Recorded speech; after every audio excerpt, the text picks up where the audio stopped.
Bonjour chers passionnés des sports automobiles, j'espère que vous allez bien. Vous avez sûrement dû le voir, ça a été annoncé ce mardi. Isack Hadjar est promu pour la saison 2026 chez Red Bull. C'est la concrétisation au terme d'une saison, au terme d'une première saison en Formule 1 totalement incroyable pour Isack Hadjar.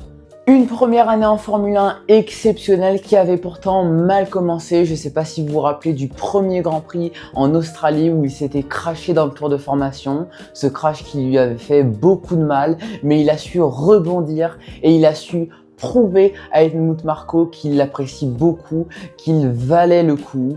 Avec des performances incroyables comme à Monaco, il a réussi à décrocher une très belle 6e place, ou encore à Zandvoort où il a décroché son premier podium en Formule 1 au terme d'une course incroyable où il a su résister à une Mercedes et une Ferrari avec une Racing Bull. C'est exceptionnel.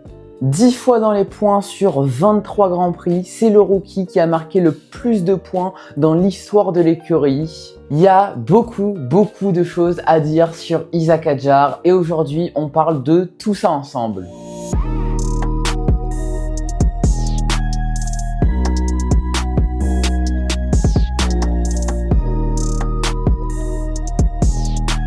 Il y a un peu plus d'un an, le 20 décembre 2024, Isack Hadjar est promu chez Racing Bull pour la saison 2025 de Formule 1 aux côtés de Yuki Tsunoda.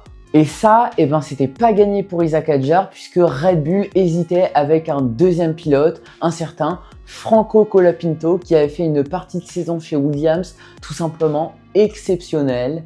Alors Red Bull et Helmut Marko comprennent vite qu'ils ont fait le bon choix en embauchant Isack Hadjar. Comme je vous l'ai dit en début de vidéo, Isack Hadjar va très vite faire des très bons résultats en Formule 1 et prouver de quoi il est capable. Isack Hadjar est quelqu'un de très déterminé au volant de sa Formule 1, très critique avec lui-même, nerveux, peut-être même impulsif au volant de sa Formule 1. Isack Hadjar se remet beaucoup en question et il est surtout très réaliste comme au Grand Prix du Canada où il avait avoué lui-même qu'il n'était pas encore prêt pour aller chez Red Bull. Au fil de l'année, il a montré de quoi il était capable. Au fil de l'année, il a montré à tout le monde qu'il était déterminé à aller aux côtés de l'un des meilleurs, si ce n'est le meilleur pilote de la grille, Max Verstappen. Et ça, Isack Hadjar, ça ne lui fait pas peur. Ça ne lui fait pas peur d'aller aux côtés de Max Verstappen l'année prochaine. Il l'a dit lui-même, moi, mon objectif, c'est d'aller dans la même voiture qu'un champion du monde et de voir réellement ce que je vaux. Isack Hadjar sera le deuxième pilote le plus jeune à aller chez Red Bull et pour moi, ça arrive au meilleur des moments. Certains disent que c'est trop tôt, etc., etc. Moi, je pense que c'est le meilleur timing pour Isack Hadjar puisqu'il arrive au moment d'une nouvelle réglementation où on change presque tout sur les Formule 1, que ce soit l'aéro, un petit peu les moteurs, etc., etc. Alors il faut savoir que Red Bull ont pris du retard sur le développement de la voiture 2026. Toutes les équipes, au fur et à mesure de l'année, ont arrêté le développement de la voiture 2025 pour se concentrer uniquement sur 2026. Red Bull, eux, ont décidé de continuer d'apporter des améliorations sur la deuxième partie de saison. Et c'est ce qui explique en partie pourquoi Max Verstappen remonte sur les pilotes McLaren. Et ça, comme je vous ai dit, c'est au détriment de la saison 2026. Et il y a en plus des rumeurs comme quoi leur nouveau moteur Ford en 2026 ne sera pas très performant et que Mercedes aura pris beaucoup d'avance. Et ça, ça peut être très bénéfique pour qui? Pour Isack Hadjar, puisque si on en croit les rumeurs et que Red Bull n'est plus un top team en 2026, Isack Hadjar n'aura pas cette pression d'aider Max Verstappen pour le titre, comme pouvait l'avoir Sergio Pérez par exemple. Alors, ce transfert de Isack Hadjar chez Red Bull, ça change évidemment beaucoup de choses. Il se fera remplacer chez Racing Bull par le jeune rookie Arvid Lindblad, actuellement 6e du championnat de Formule 2.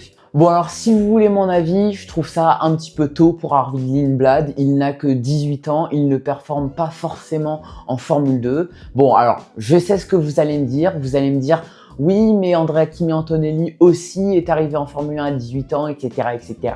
Alors, il faut savoir que Andrea Kimi Antonelli a fait énormément d'heures de roulage dans la Mercedes. Il était surentraîné, Andrea Kimi Antonelli. Et franchement, la saison d'Antonelli n'est pas nulle. À part la tournée européenne où il avait beaucoup de pression et je suis d'accord avec vous, il n'a pas performé du tout. Son début de saison n'est vraiment pas mauvais et sa fin de saison, il est tout simplement exceptionnel.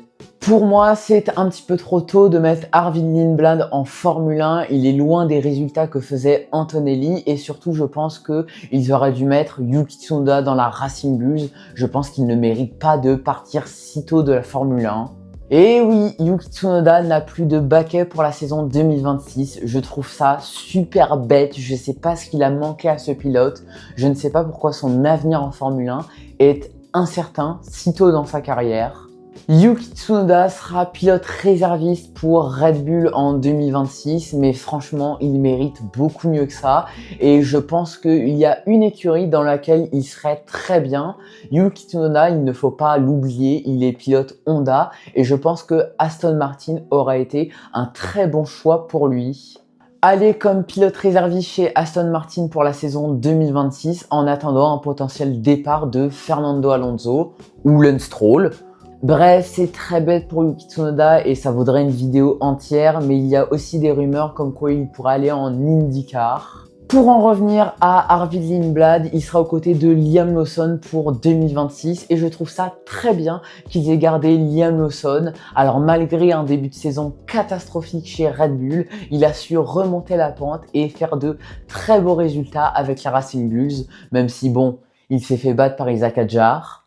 Alors évidemment, Isaac Hadjar ne battra pas Max Verstappen dès sa première année chez Red Bull, mais pourquoi pas commencer à rêver. Et si c'était lui, le Français, qui va succéder à Alain Prost? Isaac Hadjar n'a pas fini de nous montrer son talent, Isaac Hadjar n'a pas fini de nous impressionner. Et vous, que pensez-vous d'Isaac Hadjar chez Red Bull?